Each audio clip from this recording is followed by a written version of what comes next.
我依家喺呢一個 Tree One 嗰度坐低咗休息。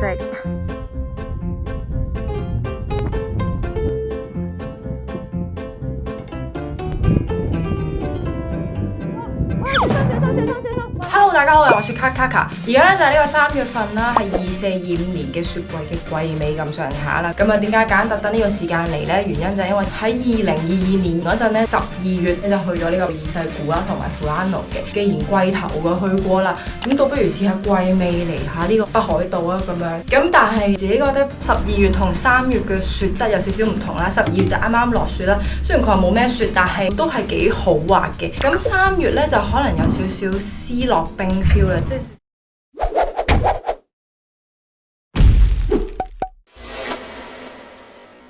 我完咗 Rususu 之後咧，就返咗札幌休息一晚。第2日咧就起程前往旭川市。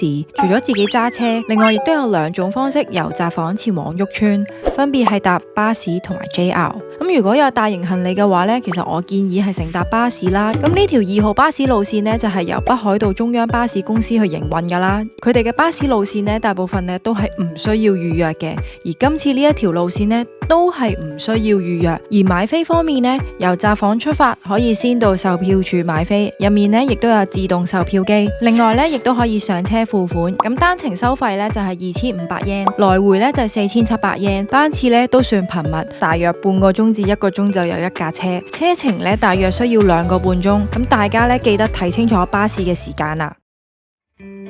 旭川市係位於北海道中部，係僅次於札幌市嘅第2大城市，屬於道北地區嘅中心位置。雖然旭川係屬於內陸地區，但係咧周邊亦都有好多滑雪場。而講到最出名嘅滑雪場咧，就一定係神居卡姆伊滑雪場啦。咁可以俾大家睇下啦，前面呢度係 JR 啦，咁呢度行過嚟咧，定就係呢間嘢啦。咁呢個呢，就係嗰個酒店嘅門口啦。咁入到嚟之後呢，就搭呢一個 lift 呢，就上去3樓嘅。如果大家揸車嚟嘅話呢，咁就要去附近嘅一啲嘅停車場，咁佢就唔係 free parking 嘅。好，咁上咗3樓之後呢，就係 reception 同埋食早餐嘅 area 啦。你會見到啦，呢間酒店呢係比較日系簡約風嘅 style 嘅，而佢嘅飲品區域呢係24小時開放噶。好，我住呢一間就係一個雙人房嚟嘅，其實個空間都幾大。除咗床之外呢，仲有呢個小型嘅梳化仔，好方便，我自己覺得。唔好意思，比較亂。咁其實仲有個台啦，同埋咧呢個台係 movable 嘅，咁所以呢，你可以褪入啲，咁呢度可以開篋都冇問題。咁個星盤就喺出邊嘅，門口後面呢，就係呢一個掛衫嘅地方。咁俾大家睇下個廁所先，就係咁嘅。佢乾濕分離，我覺得做得幾好。呢間酒店呢係有安聲嘅，咁其實呢，你都可以喺安聲嗰度沖涼啊、浸浴，好方便。我自己幾中意佢呢個沖涼嘅設計，超中意。仲有呢一間酒店呢係包咗早餐，咁我買嗰陣呢係5日都係包咗早餐嘅。成個嘅住宿係講緊5日1300蚊，真係超抵。旭川大 ski， 我覺得最正呢係呢一個電子屏幕，好方便，俾大家睇下。呢度呢有得揀電視嘅遙控啦，最緊要呢度呢可以直接撳燈呢，如果擺床頭嗰度呢就可以閂燈啊。咁仲有唔同嘅可能餐廳嘅一啲資訊啦，例如安聲嘅一個資訊啦，好好啊呢一塊板。咁17樓咧，除咗有大浴場之外咧，亦都有洗衣間。咁我自己滑雪嘅 trip 咧，就好着重酒店有冇得洗衫嘅。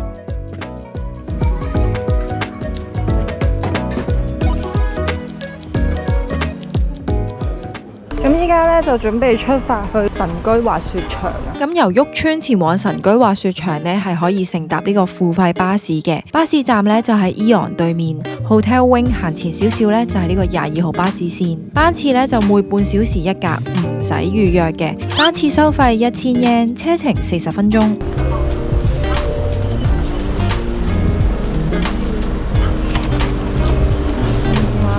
カムイでいいですか？はい。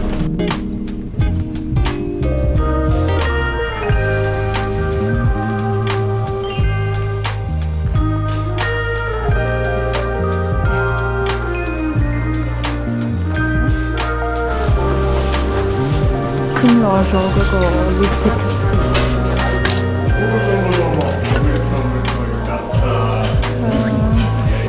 度就係租板嘅地方啦。咁我喺度租咗板先，跟住有 ski 同埋 snowboard 嘅。同大家睇下呢一個價錢先。咁 snowboard 齋板同鞋呢，一日就係7500啦。你可以直接自己攞頭盔啦，即係都好方便嘅。呢邊咧就係呢一個 Ticket Centre 嘅，咁亦都可以報名上堂啦，亦都係休息同埋食嘢嘅地方嘅，咁所以都一應俱全嘅喺呢一個 Centre House 入邊。卡姆儀嘅滑雪飛呢，而家一日券呢係加咗價噶啦，去到5300嘅。3年前嚟嗰陣呢都係3800嘅啫一日，咁大家都可以去到先買又得，又或者官網買嘅話呢就可以平100yen。咁而家官網呢都出咗一個滑雪飛呢就有20個鐘頭俾你揀嘅。卡姆儀嘅滑雪場呢，擁有超過25條唔同難度嘅雪道。神居區域嘅天氣呢，一般都比較低溫，所以我覺得呢，滑雪場嘅雪況呢都相對穩定。佢嘅雪道呢，保留咗天然嘅地形，亦都冇太大嘅調整，所以呢，你可以喺滑雪嘅過程睇到好靚嘅風景之外呢，而滑雪場嘅指示呢，亦都好清晰。另外啦，佢都有一個樹林嘅區域啦，由初級到高級都一應俱全，可以滿足到唔同技術水平嘅滑雪朋友。好，咁呢個貢多拿呢，就大概你坐4個人左右啦。ski 同埋 snowboard 嘅板呢，都係要放喺出邊嘅。貢多拿呢，大概係8分鐘左右呢，就可以直接上到山頂。另外啦，你可以根據翻自己嘅程度同埋當日嘅雪況呢，去選擇翻適合自己嘅路線。例如以初學者為例啊，卡姆儀嘅 Centre House 呢，就有4至5條比較廣闊而又平坦嘅路線，適合練習基礎滑雪技巧嘅朋友仔。咁如果係中級嘅話呢，可以直接搭纜車上山頂，挑戰大概4公里嘅雪道。山頂呢個位置呢，就係有一個 cafeteria 可以食嘢啊、休憩嘅地方嘅。嗰邊呢，就係綠色同紅色啦。咁咧 next step 呢個呢，就係初心者啦。初心者係所有滑道之中最長，因為佢係由山頂沿住一直轉彎咁樣慢慢勁闊咁樣落到底嘅。而山頂嘅左邊呢，就比較適合中高級人士可以挑戰樹林嘅區域。咁我哋今日呢，上晝就行呢邊。希望大家喺神居滑雪場玩得開心，又滑得開心。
條啦，嗰個波鋪應該係32度啊。哦，sorry， 原來35度啊。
點左右啦。大部分嘅 chairlift 都係3點左右咧就會 close 噶啦。唯一一條 chairlift 咧就係4點嘅。依家準備去食飯，又嚟到呢一個 area 啦。呢間其實就係嗰啲上面樓上好似 food court 咁樣，睇下牛扒啦，都係啲定食之類嘅跟餐。咁我就嗌咗呢一個牛扒，會，我今日食呢個牛扒餐，好似好吸引我。跟住之後佢有3個醬，我正中意食醬啦。第一個係蒜蓉啲 friend， 即係如果係揀咗我呢個1，跟住2，跟住呢個3，呢個麻麻地我唔中意。勁軟身咯，好正好正 ，good good good。今日咧就準備前往聖誕禮物公園呢個滑雪場。咁呢一個場呢，其實同尋日嗰個神居滑雪場嗰個上車點呢，都係同一個地方啦，一樣都係咧22號巴士線嘅，但係佢落車嘅點呢，就係神居嘅前一個站，車程20分鐘左右啦。因為本身係要6點起身啦，因為要去比較遠少少嘅滑雪場啦。但係真係起唔到身啊，大佬，仲辛苦過返工啊，真係唔係講笑。其實每次滑一次雪嘅時間都唔係長，都係短，咁所以就覺得，唉，真係咁短嘅時間想把握晒每一日都滑雪，而且每一日都滑好長時間，所以就算幾攰都好咧，都要起身㗎啦。好，呢一個咧就係，咦？呢個巴士又同尋日有啲唔同，呢個巴士都好新穎，冇人㗎呢個巴士。我今日包咗車。サンタプレゼントパーク以外は途中停車をいたしませんのでご了承ください。なお、カムイにはお知らせください。呢度呢就係 Santa Cruz Park 㗎，今日星期1，所以冇乜 very good。好，你見到啦，呢一個 Santa Park 呢，一眼睇晒啦，唔係好大嘅啫。咁入邊呢個位呢係一個 resting area， 咁嗰邊前少少呢就係一個餐廳啦。咁呢度但係都係提供啲比較小食咁樣咯。我呢度出去就係滑雪㗎啦，咁呢度都可以買嘢飲啦。咁呢度 locker 咧每次就係200 yen 嘅，咁佢仲有啲大 locker 咁大左右嘅，咁你可以睇清楚自己想租啲乜嘢，價錢都係實惠嘅。洗手間喺呢邊。好，呢度有2間餐廳嘅，咁呢度咧 area 咧就好大啦。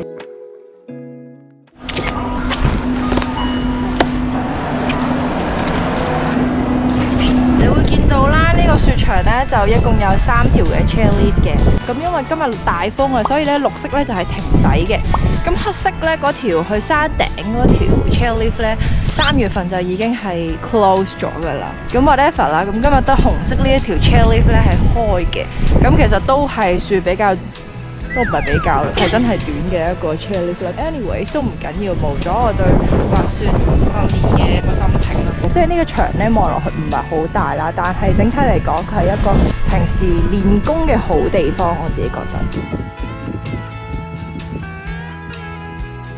今日咧就係24年嘅最後一日滑雪啦，25、26年嘅雪季先再見大家啦。期待大家未來滑雪嘅日子會更加努力，更加多嘅成長同埋突破啦。咁下年見啦，拜拜。